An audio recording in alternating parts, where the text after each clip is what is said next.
how do theistic Satanists go around the concept that Satan was created by God? Do they not think the creator has more power than the angel? Do they know it's an unfair battle they are getting into? That's a very interesting question. The thing, so this is why Faust, I think, is such an important work, because Satan and the demons rebel knowing that they're going to lose, but they have so much pride and so much hatred for God that they do it anyway. And Faust is the same, he's the same, kind of the same thing in human form. He's letting himself be dragged into hell. And there comes a point where you're so enslaved to the darkness that you don't care. You don't care that you're going to lose. Your pride and your ambition, and you hate God and everything that God stands for so much that, Stephen Fry said something about how, if God is the kind of person that condemns homosexuals, then he's a cruel SOB, and I'd rather go to hell or something like that. And you hear people like that say that. Christopher Hitchens said something similar. Yeah. And it's like, yeah, okay, well, that's an option for you. Yeah. And I struggle, it's hard to imagine how, because we believe that you only go to hell by choice. God gives you every grace, every opportunity, but the only thing that he can't do is he can't force you to love him.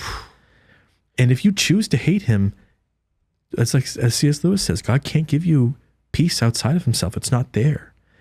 And if you hate God, if you truly hate God, he can't do anything about that. He gave us that free will. This reminds me of arguments in the past, more particularly bad arguments I've had with my wife, where I don't want to say sorry. Yes. I know I'm wrong. Yes. But I cannot, and all of us have had this experience, I would imagine, to one degree or another, where I just cannot bring myself. How many times you hear people say, I cannot bring myself to, there's a power in destroying yourself. Yes. It's demonic. That is demonic. And we were talking about this in the walk over.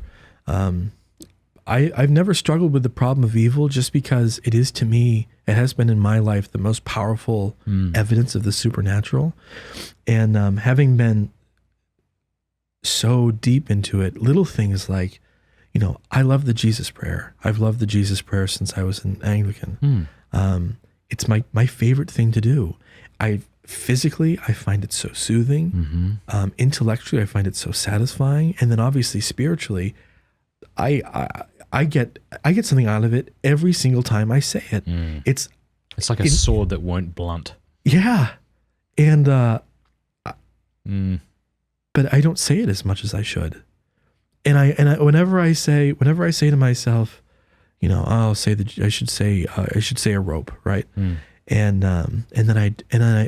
there's a part of me that doesn't want to. And it's like, what could that possibly be? There's everything to recommend it. I don't like doing anything more than that. Why wouldn't I do it? Why do I say no more times than I say yes? That's evil. That doesn't make sense. There's no reason why that should exist. Especially if you don't have pressing needs or duty isn't requiring you to do something else. Yeah. I'm a journalist. I never do anything. Hey, thank you so much for watching. Before you go, do us a favor, leave a comment, let us know what you thought of the video, like, and subscribe.